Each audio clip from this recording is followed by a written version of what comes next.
Joe Biden just announced $55 billion in reparations for Africa.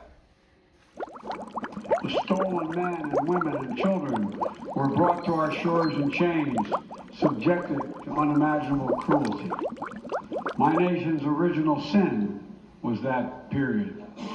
We honor their descendants who for generations have helped build this country. Are the Dutch chipping in? What about the English? What about the African chiefs who sold slaves to the West? Nope. We're going to get this check. So, are they going to get reparations in cash? Gold? Bitcoin? No. Solar panels. Today's announcement joined a portfolio of Partnership for Global Infrastructure and Investment projects already underway in Africa, including mobilizing $8 billion in public and private finance to help South Africa replace coal-fired power plants with renewable energy sources and develop cutting-edge energy solutions like clean hydrogen. Sorry about slavery, here's a solar panel, and oh, if you work in a coal mine, you're fired. Is this what Africa needs right now? You can't run a continent on green. You can't just skip industrialization and go straight to windmills. Africa's never gonna get out of poverty by killing coal.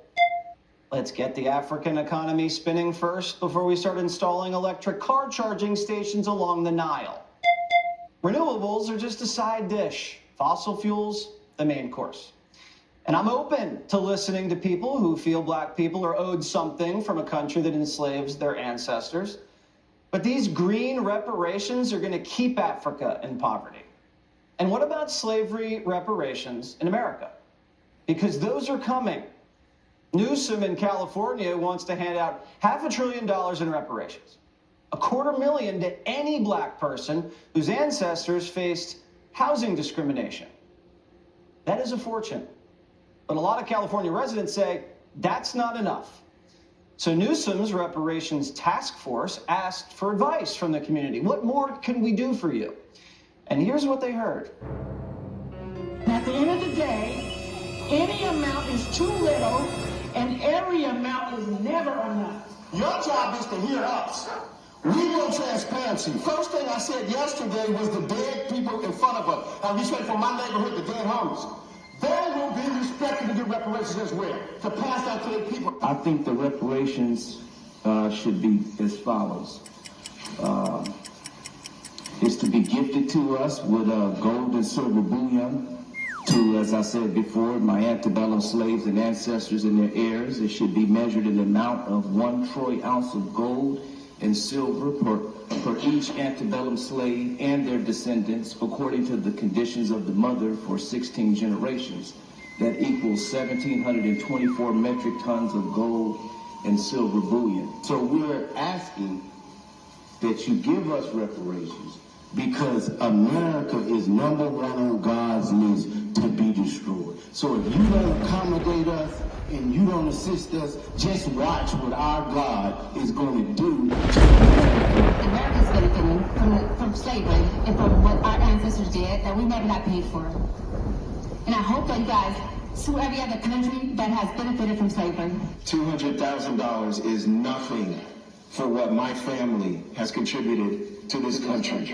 We built this country, we serve this country honorably. We need reparations.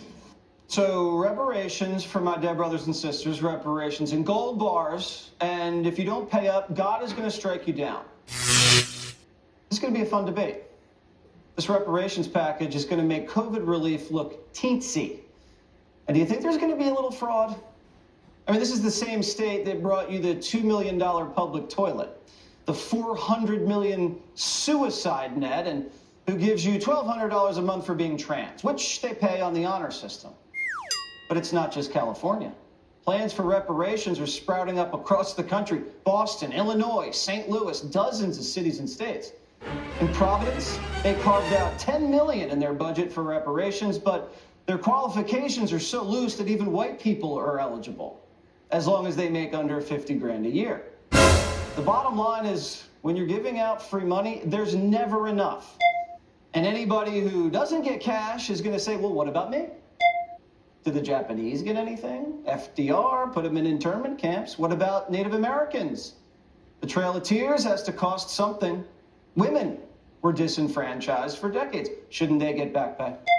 Mexican Americans deserve reparations. We conquered Texas, and that was mean.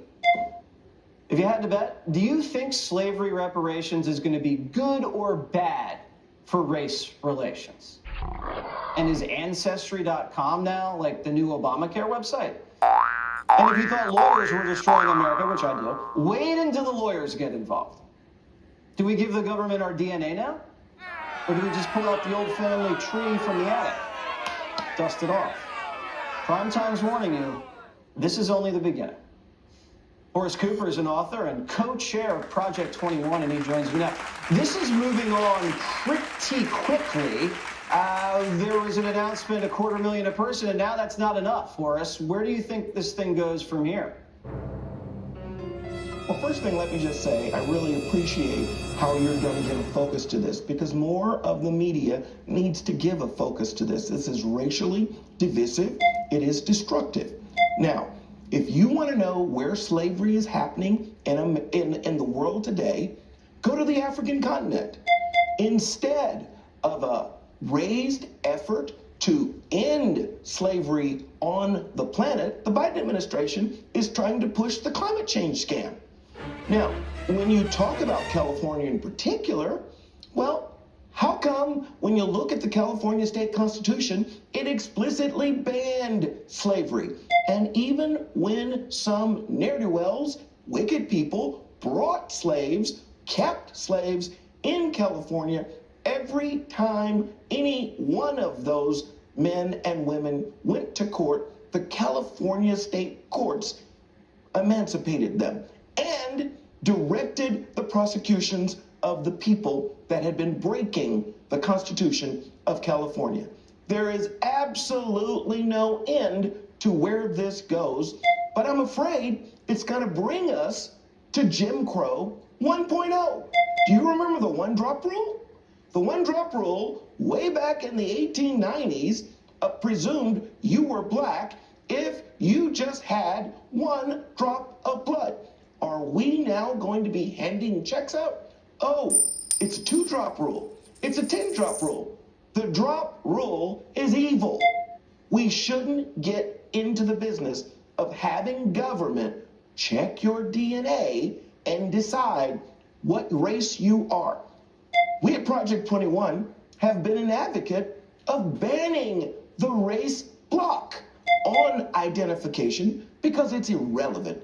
And that's the direction we should head in the 21st century. So my crack staff just handed me a sheet that says, in 1988, Reagan signed a law that gave living Japanese Americans who were wrongly interned in those camps under FDR $20 grand in reparations and a formal apology.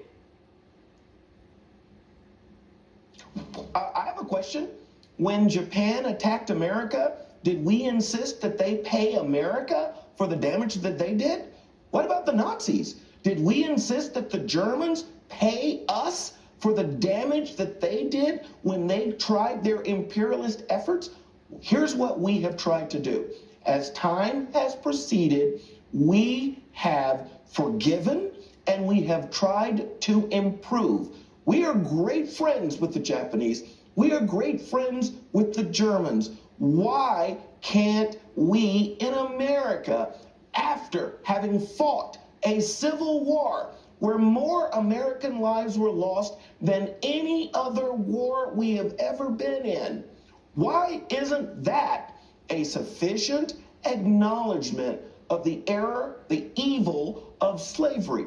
Why can't we operate as a people united together? This action in California, this movement in America, and the president's attitude with regard to Africa only divides us, and it does nothing to actually improve the lot of Americans, neither black or white. And that's the reason why my newest book talks all about how Biden's policies actually harm blacks. And what was the name of the book again, Horace? Put y'all back in chains. How Biden's policies harm black Americans. Thank you so much. Great points. See you soon.